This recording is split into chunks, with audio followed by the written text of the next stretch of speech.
This image was me looking at the elm tree as like a sacred symbol. It's been involved in a lot of mythology, with the Greek hero Orpheus. We're associated with the underworld, elves, burial mounds, and were the trees that the May Day dances were held around in Devon and Cornwall before they succumbed to Dutch elm disease. It was also traditionally used to make coffins due to its durability. This is another one where I didn't try too hard to find the form initially, trying to see through to different layers. And I really like the final effect here. There's like a central character, looks like they've got a cloak on, with like a beak, but then two faces up above that. The one on the left looks a bit like a shrew, perhaps. I'll show them closer in a minute.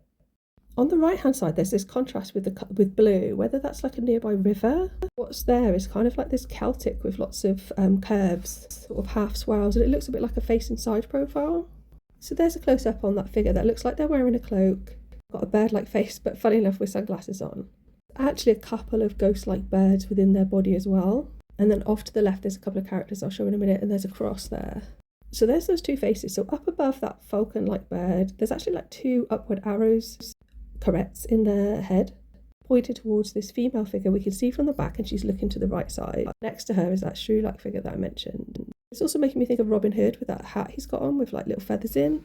So at the top of that face I showed earlier, the blue face on the right hand side, there's this figure who is standing, light coming off the eyeballs of that female character that was looking towards the right, but also light coming out of this side into that other bird that was below. Now she stood on what could be a magic mushroom, but also looks very phallic.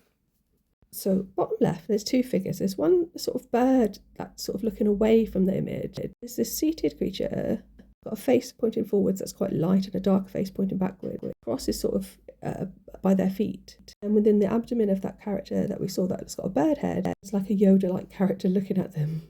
So there's a little close-up on that shrew-like face. There is like a figure underneath them as well. Not quite sure what I would call that. Again, looks like they've got a cloak. So there we have it. There's a lot going on in this image. Again, things that I probably haven't mentioned as well. Really like the way that the light is sort of coming in from that right hand side, but there's already light within the main picture as well. Definitely like lots of stories that are sort of embedded within this picture. Thanks for listening, and please like and subscribe.